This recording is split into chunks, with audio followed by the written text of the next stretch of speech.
त्रेता युग में दिया और रामायण में लिखा हुआ है हरि अनंत हरि कथा अनंता। जिसके भाव है जो आध्यात्मिक क्षेत्र से जुड़ा हुआ है उसी हिसाब से उस नाम से भगवान की प्राप्ति कर लेता है। सज्जनों, जब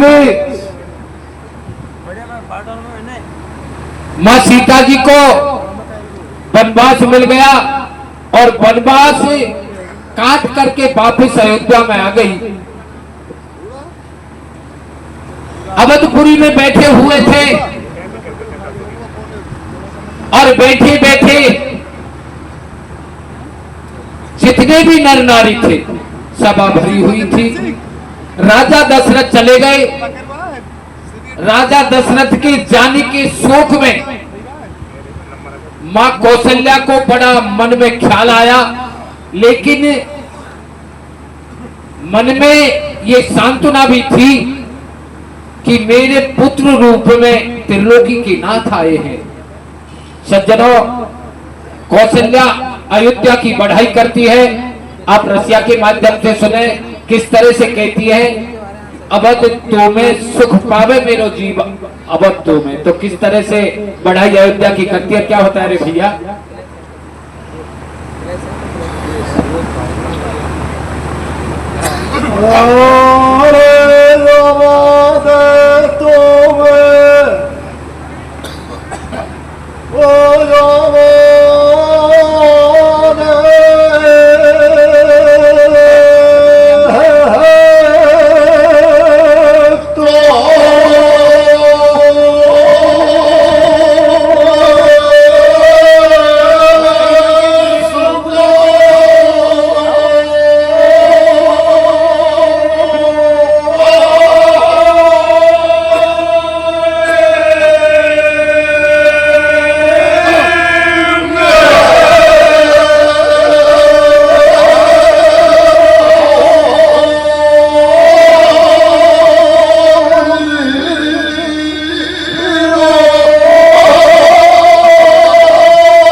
जब मां कौशल्या बैठी हुई थी और सुमित्रा के कई उनके पास आ जाते हैं। उसी समय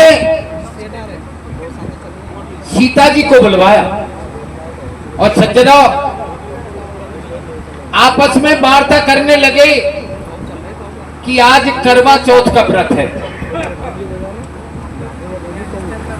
अगर राजा दशरथ जीवित होता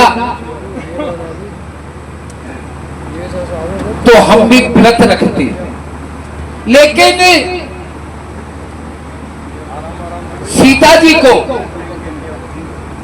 उसी वक्त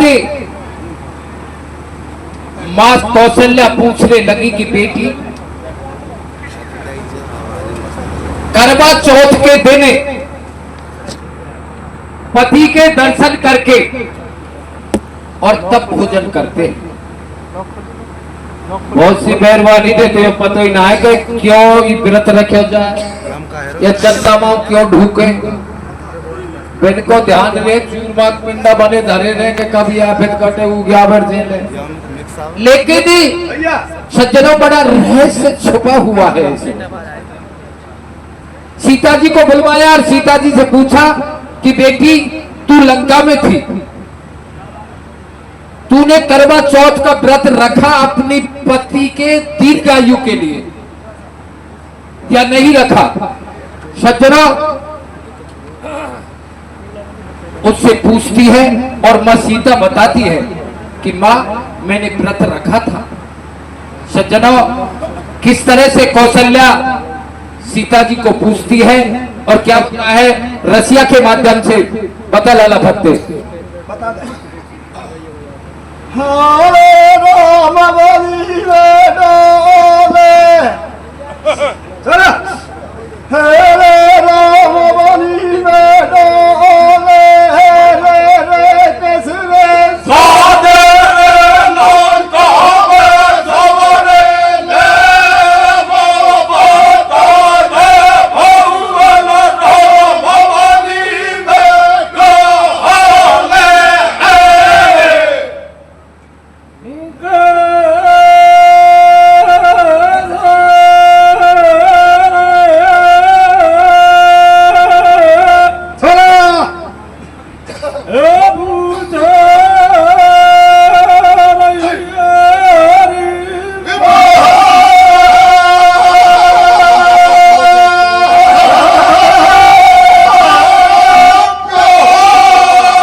पूरे पेट ठोकनी बचेगा ड्रेस पे। प्रिय बंधुओं जब कौशल्या पूछती है कि बेटी तूने से करवा चौथ के व्रत के दिन उपवास रखा या नहीं? सीता जी कहने लगी कि मां मैंने जरूर उपवास रखा था। फिर कहने लगी कि तेरा पति वन में था, तेरे पास नहीं था, फिर व्रत कैसे खोला? सज्जनों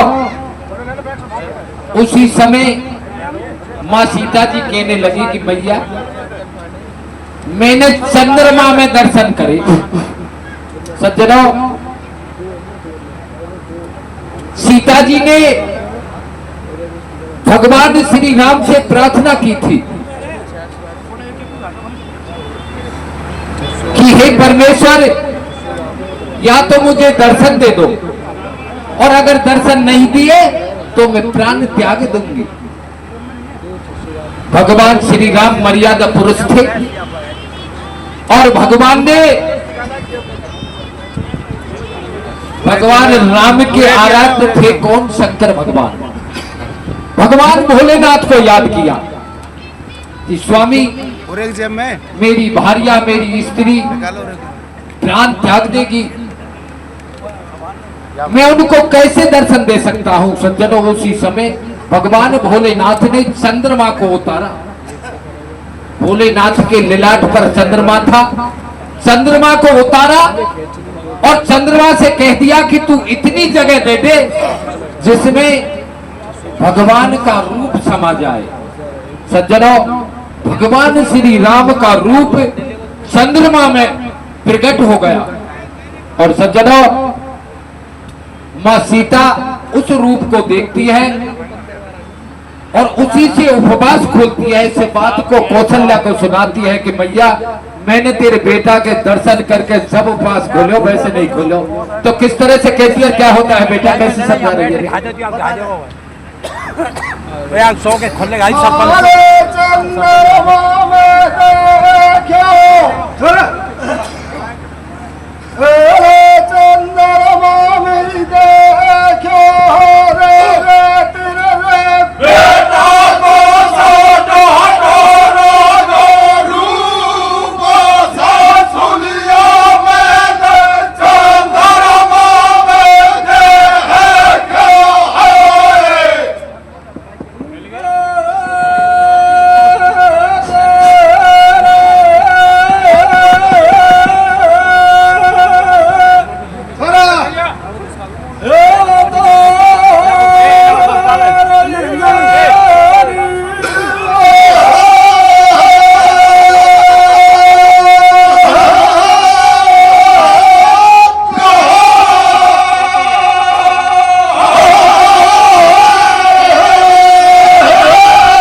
मां सीता जी कौशल्या को बता देती है कि मैंने तेरे पुत्र के दर्शन करके तब उपवास खोला था।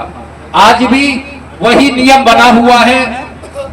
औरत पतिव्रता होती है, अपने पति की आयु के लिए उपवास रखती है और चंद्रमा में भगवान का रूप देख करके तब भोजन ग्रहण करती है। सज्जनों, उसी वक्त मां कौशल्या प्रण कर लेती है कि बेटी तेरो तो पति हो, लेकिन मेरो बेटा जब तू ही को दर्शन दे दिए तो मैं वो उपास ही रहूंगी। और मेरा वो प्रण है कि अगर मोको दर्शन नहीं हुए मेरे पति के तो प्राण त्याग दूंगी। तो सज्जनों, किस तरह से कौशल्या अपने व्रत को रखती है, क्या होता है रे भैया?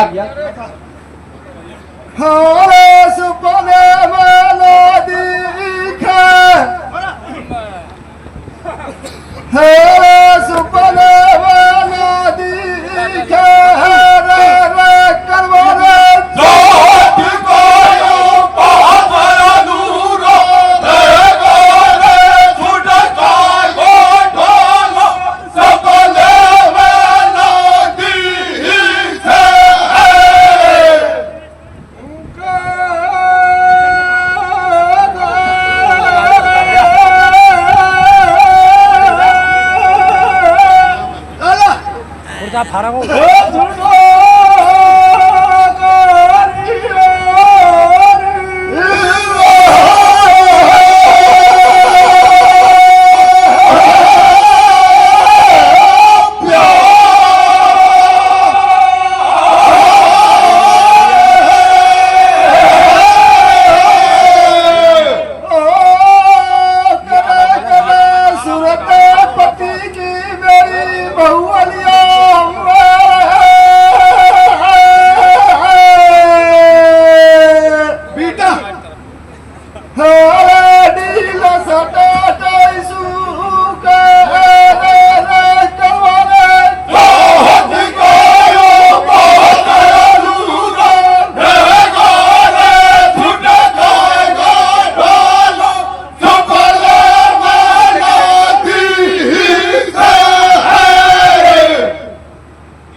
जब प्रण कर लेती है मां कौशल्या तो भगवान श्री राम जो घटघट के वासी थे वो जान जाते हैं कि मेरी मां का मुझे प्रण रखना है।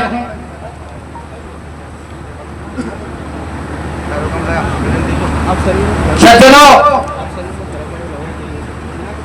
मां कौशल्या ने कर लिया कि या तो वो मुझे राजा दशरथ के दर्शन हो जाएंगे, नहीं इस दुनिया में जीवित नहीं रहूंगी। सज्जनों, इस दुनिया में ऋषि मुनि महात्मा आगे जो पाम बढ़ा रही हूं, जिस किसी ने भगवान की ओर बढ़ने की कोशिश की है तो सत्य की खोज की है, और जब सत्य को पाया तो क्या पाया? सत्य की खोज में इंसान लगा हुआ है, सत्य की खोज कर रहा है। संसार, सब दुनिया कहती है कि संसार असत्य है और सत्य परमेश्वर है। सज्जनों, कलम तोड़ के लिख करके गए, nothing is more certain than death, कि इस दुनिया में अगर सत्य है तो मृत्यु है, लेकिन उस मृत्यु को पाने के लिए जीते जी मरना पड़ता है। जीते जी मरने को मतलब ही ना फांसी लगाकर मर जाओ। जीते जी मरने का मतलब होता है learn to die so that you may बेगर टू लिव। दुनिया में अगर जीते जी मरना चाहता है तो संसार के जितने भी काम हैं उनको छोड़ दो, हर किसी को समान कर दो, अपना पराया कोई नहीं।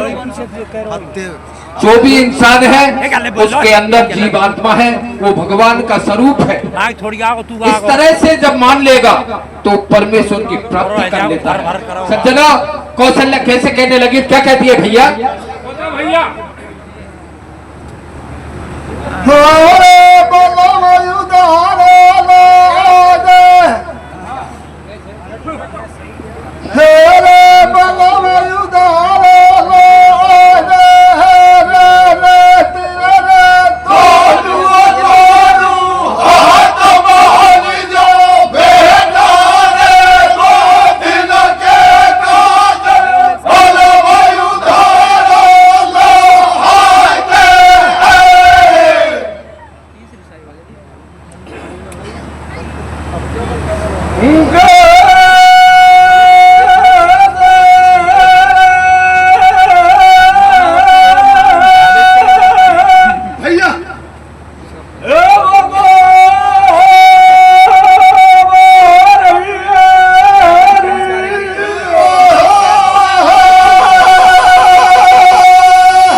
प्रिय बंधुओं,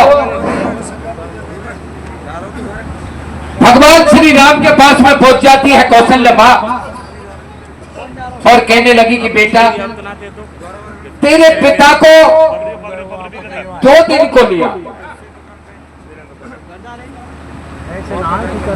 भगवान श्री राम कहने लगे कि जो मर जाए वो वापस नहीं आवे। सज्जनों, जब ये जीवात्मा इस शरीर से निकल जाती है, कोई कितनी कोशिश करे, कितना भी पैसा खर्च करे, लेकिन दोबारा नहीं आती है। मरने के बाद आदमी जीवित नहीं होता। लेकिन जब कौशल्या ने ये ठान ली तो सज्जनों, भगवान राम ने सोची कि मैं त्रिलोकी का नाथ खुद हूं और मेरी मैया बनी है। सज्जनों, मां की ममता इस दुनिया में अमूल्य होती है। आदमी चाहे जिसको चुका सकता है, अगर किसी से 1 लाख 2 लाख 10 लाख रुपए ले लेगा, नहीं लगेंगे, हाथ जोड़ेगा, पांव छिएगा, भैया का जो कम कर ले, लेकिन चुका देगा। लेकिन मां की ममता को मनुष्य, जो मां का कर्ज होता है, उसको नहीं चुका सकता, कितनी भी कोशिश करें। और मां से बड़ी इस दुनिया में कोई चीज नहीं होती। माता और पिता ये सर्वोपरि बताए गए हैं। सज्जनों, अगर कोई भी आदमी परख करना चाहे तो परख भी कर सकता है। बेटा की परख बुढ़ापे में, बहन की परख जायदाद में, और भाई की परख लड़ाई में, जी चाहे जो कर लीजिए। बेटी की परख गरीबी में, और रिश्ते की परख, रिश्ते आपस में होते हैं, प्यार प्रेम होता है, लेकिन अगर एक साइड में किसी तरह की कोई बात हो जाए और उसको निभा लेगा, वही रिश्ते की परख को जानता है। और पत्नी की परख बीमारी, बीमार रह जाए, जब तक सेवा कर दे तो ठीक है, निकाय की पत्नी है। सज्जनों, उसी वक्त भगवान श्री राम मन में ये तय कर लेते हैं कि मां, मैं अवश्य तेरा उपवास खुलवाऊंगा। और सज्जनों, एक साधु का भेष बना करके धर्मराज के यहां पहुंच जाता है। मां सीता जी को साथ में ले जाता है कि तू भी चल। सीता जी ऐसी वैसी थोड़ी, मां जो सीता थी वो भी साक्षात लक्ष्मी थी। सज्जनों, पहुंच जाते हैं और धर्मराज से जाकर के विनती करते हैं कि मेरे पिता को 2 दिन के लिए दे दो। धर्मराज कहने लगा कि भैया तू को तो दे दूंगा, अपनी दुनिया का फाल। भगवान राम के भी लगे कि मैंने ऐसा पर्दा डाल रखे हो जो तेरे ढंग को आ ही नहीं सके, लेकिन मेरी बात रख दे। तो सज्जनों, किस तरह से प्रार्थना करता है कि 2 दिन को दे दे, और कैसी तरह से भगवान उसकी मर्यादा को रखते हैं। क्या होता है रे भैया? लगी तो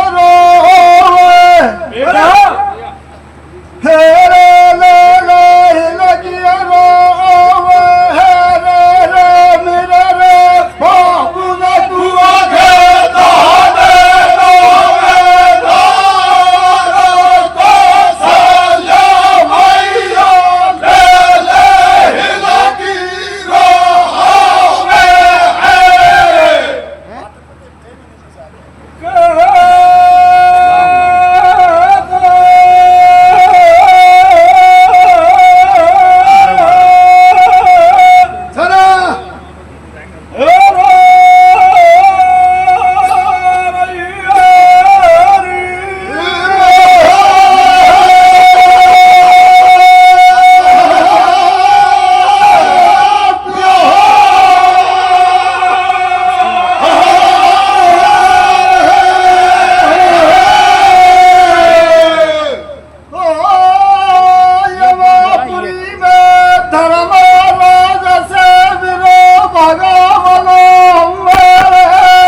प्रिय सज्जनों, धर्मराज कहने लगे महाराज आपकी बनाई हुई मर्यादा है, आपकी बनाई हुई सृष्टि है, अगर आप चाहते हैं तो ले जाओ, लेकिन समय पर वापस भेज देना। सज्जनों, भगवान श्री राम राजा दशरथ की जीवात्मा को लेकर के इस मृत्युलोक में आते हैं और यहाँ पंच तत्व का ये शरीर बना हुआ है। छत पावक जल गगन समीरा, पंच तत्व से अधम शरीरा। जो त्रिलोकी के नाथ है स्वयं भगवान है, चाहे जो कर सकते हैं। सज्जनों, उन्होंने यहाँ का जो सामान था जल पृथ्वी अग्नि, उससे उनका शरीर बनाया और ला करके उसी रूप में माँ कौशल्या के पास में खड़ा कर दिया। माँ कौशल्या उपवास को खोल लेती है, देख करके उपवास खोला और उपवास खोल करके राजा दशरथ से कहने लगी कि जी त्यारी आज्ञा है जाए तो गज तीरथ यात्रा करा मैं। तीरथ की मन में बहुत ज्यादा रहे, आपको कुंभ को बहुत दुनिया गई है, चाहे प्राण चले जाए फिर तीरथ को तो जान हुई है। सज्जनों, तीरथ व्रत नियम आचार और नहीं जानत कछु दास तमारा। जो मनुष्य अपने मन में इस हृदय को पाक और शुद्ध कर लेता है, उसके अंदर सारे तीरथ अपने आप मौजूद होते हैं। बंधुओं, मां कौशल्या ने हट पकड़ी कि तीरथ को चलना, लहर चल दिए, सरयू नदी में जाके नहावे लग पड़े और नहावे लगे तो वहां एक मगरमच्छ था। वो मगरमच्छ राजा दशरथ और रानी दोनों ने निगल गो। तो कैसी तरह से निगल गो, क्या होता है भैया?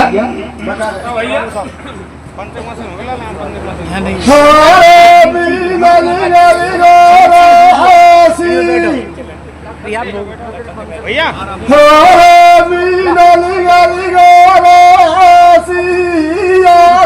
भाई रे कौशल्या तो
सज्जनों,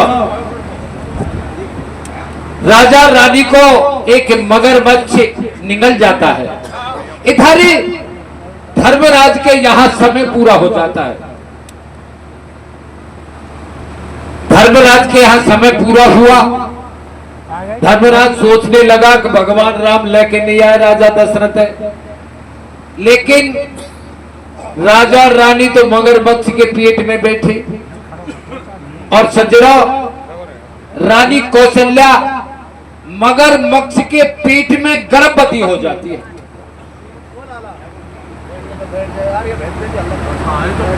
इधर रानी गर्भवती हो गई और सज्जनों, धर्मराज भगवान को सूचना करते हैं कि भगवान राजा दशरथ को भेज दो। बंधुओं, भगवान श्री राम ने अपनी योग माया से देखा तो मगरमच्छ के पेट में बैठे हुए जाकर के उस मगरमच्छ के पेट को चीरकर राजा रानी को निकाला। रानी कहने लगी कि मैं नहीं चलूंगी बेटा कतई संग। क्यों मैया? कि मैं इस समय गर्भवती हूं। सज्जनों, भगवान राम ने कही मैया तू चिंता मत कर, मैं तेरे गर्भ से हुआ हूं और मेरे ही तेज से मैं दोबारा पैदा होऊंगा। सज्जनों, आपने सुना होगा रघुनाथ जी उस कौशल्या के गर्भ से भगवान राम ने ही अपना रूप बनाकर और रघुनाथ जी नाम से उन्होंने अवतार लिया, जिसकी आज भी पूजा होती है। ठाकुरों के यहाँ उसको ज्यादा मानते हैं। बंधुओं, रघुनाथ जी पैदा होते हैं किस तरह से, क्या होता है भैया, क्या कहते रे?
हमारी कथा यही समाप्त होती है।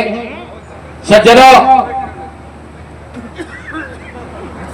देवताओं का दिन अलग होता है और इस मृत्यु लोक में दिन अलग होता है। बहुत से आदमी, बहुत से मनुष्य शंका कर लेते हैं भैया 2 दिना को ले रहा है और वहां के छोड़ा रहेगा। हमारी एक साल में 365 दिन होते हैं और सज्जनों, देवताओं के वो एक दिन होता है। बंधुओं, रघुनाथ जी पैदा हुए और हमारे मन में शंका है कितने समय तक गर्भ में भगवान ने, जो भगवान श्री राम है वो गर्भ में अंदर गए और पैदा हुए, कितने समय तक रहे थे?